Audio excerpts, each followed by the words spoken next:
the Bush administration is in a trap. They're in a trap because they've made a commitment to preserve the existing energy paradigm in this country, the existing industrial paradigm of big oil, big automobiles, big highways, and all that goes with it.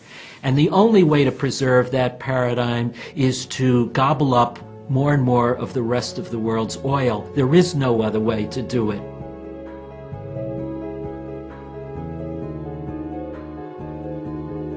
The only way to get out of this is to reduce our dependency on petroleum, period. We have to consume a lot less oil in our day-to-day lives. There is no other way to break out of this trap.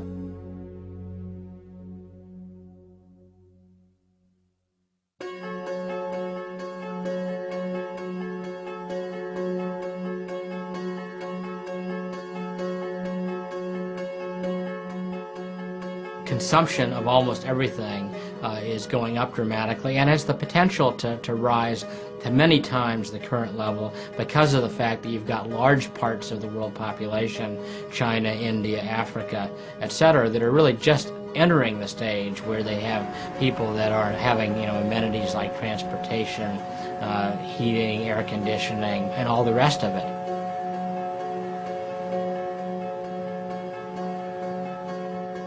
The Chinese want to have every one of them, once they make this transition from the agrarian, poor, $1,000 a year existence, they want to buy a private car.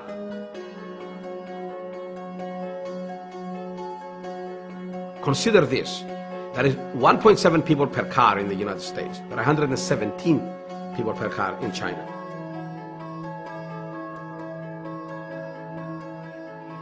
If every Chinese were to consume the way Americans do, we would need 6 planet Earths to support the global economy.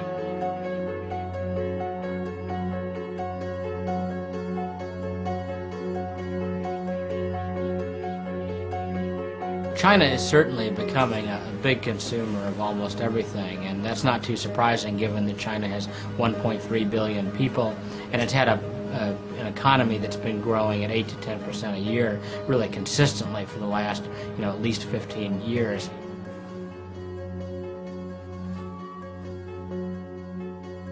We've seen that most obviously in the oil market, but Chinese demand has driven up everything from oil prices to steel prices, cement prices, wood prices, almost everything over the last couple of years.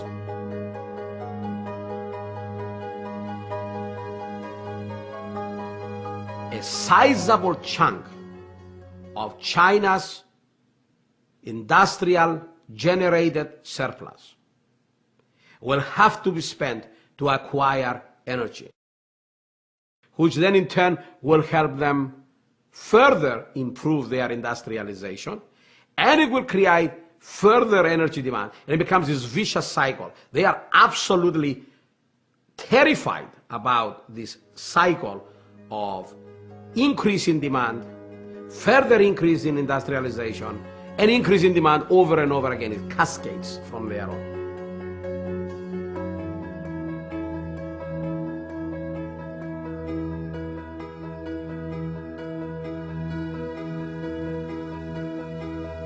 China has gone berserk in its energy demand. There has never been a country in the history of the energy business that has increased its energy demand by 20% in 1 year, and China did it in 2005.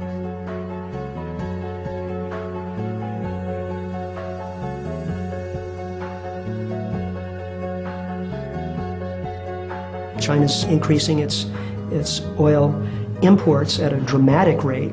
China has now become the world's second foremost oil importing nation after the U.S.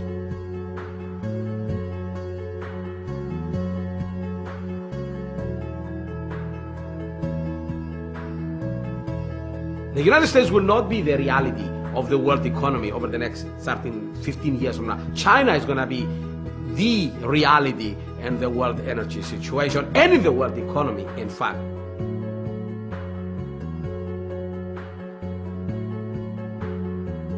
They already have a $600 billion surplus, trade surplus this year.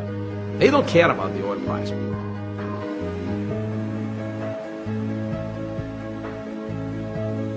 They are going to go out there and get the energy. We are, as we speak, in a horrendous geopolitical contest with the Chinese for the same energy sources. They are everywhere in the world, and they are far more aggressive than the United States.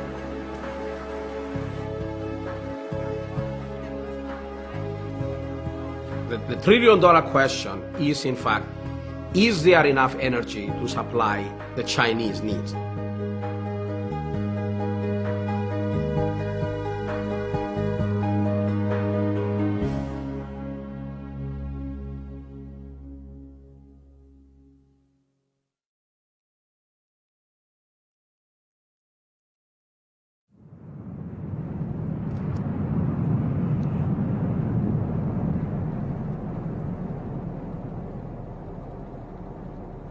Oil is the most important source of energy in the world today. It provides about 40% of the world's energy supply, far more than any other source. Control over the flow of oil translates into immense political power and political influence. And it has been the policy of the United States since World War II that it be the United States and no other country that controls this vital source of world power.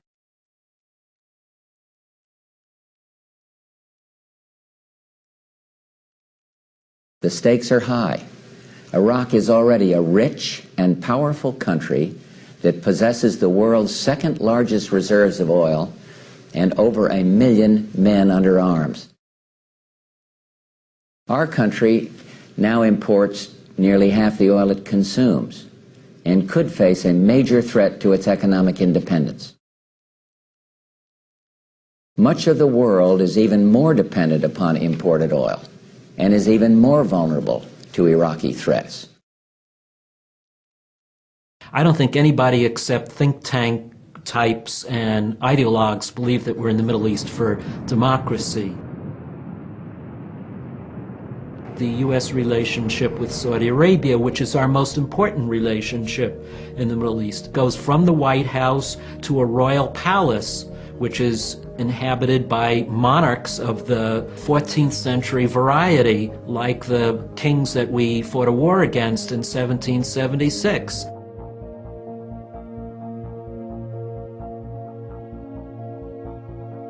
The Shah of Iran was our ally, Saddam Hussein was our ally, the government of Pakistan today is our ally, the government of Saudi Arabia today is our ally. These are all countries that have very poor human rights records and that are essentially run by different forms of authoritarian rule.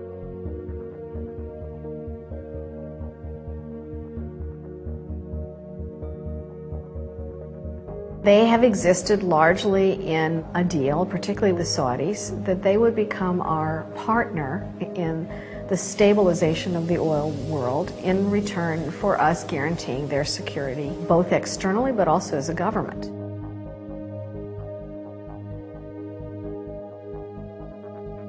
Let me be clear, the sovereign independence of Saudi Arabia is of vital interest to the United States.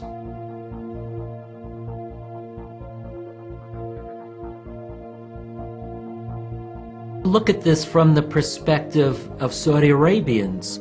They see Americans protecting the royal family against resistance. The Saudi Arabian National Guard, whose function is to protect the royal family and silence dissent, always has been armed by the United States.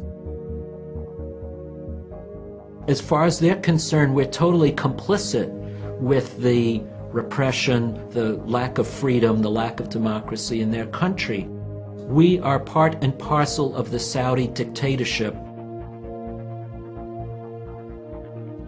I think almost every American, when you push them on that, will nod that that's exactly the case, so that we're not there for democracy.